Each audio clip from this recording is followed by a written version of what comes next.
Wala siya matarik.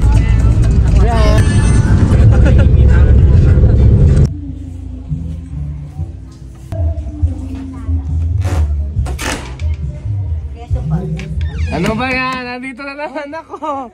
Gising na. Gising na.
So ayan guys, isang maulan na umaga sa inyo. Kagigising lang namin. Nandito kami ngayon sa Bungabon, Nueva Ecija. Ayan. Dito naman kami ngayon sa mga mountainside, sa bundok. Isa siyang private resort. Dumating kami dito kahapon ng mga alas 2 siguro ng hapon yon. Napakaganda ng lugar. Punong-puno ng puno. Tas bundok. Umuulan nga lang, kaya medyo malamig yung tubig dito sa swimming pool nila. Pero kahapon, na-tolerate naman namin nakapag-swimming yung mga bata. Kami, nakapag-enjoy naman kahit papano. Maya-maya lang mag-aamusal na kami dahil nga mataas yung lugar tapos umuulan pa. So yung tubig ng swimming pool ay nangagaling mismo sa bundok. So wala siyang chlorine. Continuous flow lang yung tubig kaya malinis at pwede mong inumin. So tara, baba na tayo. Tignan natin kung anong magiging ganap. So enjoyin lang natin yung lugar. Tara, let's go!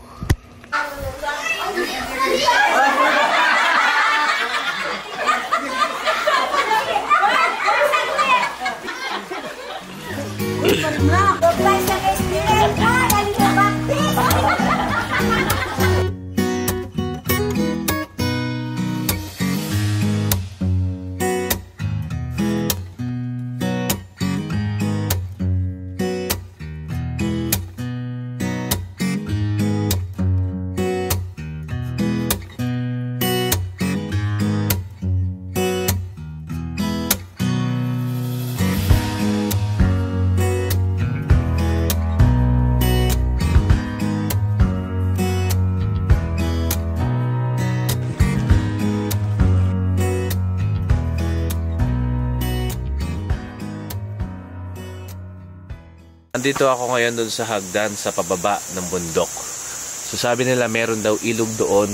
Medyo susulong ka pa ng konti papunta doon sa ilog. Pero meron siyang hagdan na ginawa nila. Ayan.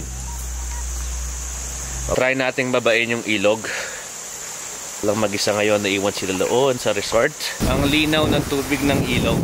Ayun yung mga PVC nila. Mga linya ng natural spring water nila. Ayos. Libre ang patubig nila dito. Hindi sila nagbabayad ng tubig, di ba? Ayos to.